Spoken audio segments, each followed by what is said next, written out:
नमस्कार साथियों, आज हम बात करने वाले हैं डिटोकॉ सर्वे के बारे में, जो इन दोनों किसानों के लिए बहुत ही बढ़िया और जरूरी प्रक्रिया बन चुकी है। दोस्तों, पहले क्या होता था कि फसल का रिकॉर्ड कागजों में लिखा जाता था, कई बार सही एंट्री नहीं हो पाती थी और नुकसान होने पर किसान को पूरा फायदा नहीं मिल पाता था। लेकिन अब सरकार ने इसे डिजिटल बना दिया है, जिसे कहा जा रहा है डिटोकॉ सर्वे। अब सवाल आता है कि डिटोकॉ सर्वे क्या होता है। दोस्तों, इसमें सरकारी कर्मचारी या सर्वे सीधे खेत में आते हैं, मोबाइल ऐप के जरिए आपकी फसल की जानकारी दर्ज करते हैं।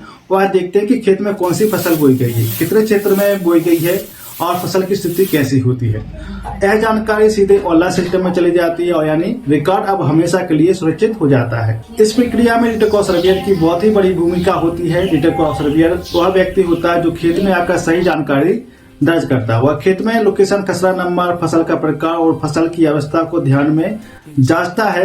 कई बार वह फोटो भी लेता है ताकि रिकॉर्ड बिल्कुल सही हो सके। इसका सबसे बड़ा फायदा होता है किसानों के लिए। अगर कभी फसल खराब होती है, बीमा क्लेम होता है, तो मुआवजा लेना, सरकारी योजना का लाभ चाहिए, तो वह डिटेल रिकॉर्ड काम जरूरी आता है। अब सरकार के पास वह साफ डेटा रहता है कि किस किसान की कौन सी फसल बोई गई है, इसमें गलत भुगतान रुकता नहीं है और सही किसान को सही लाभ मिलता है। दोस्तों, कई किसान सोचते हैं कि सर्वेयर आया तो डरने की कोई जरूरत नहीं है, लेकिन ऐसा बिल्कुल नहीं है।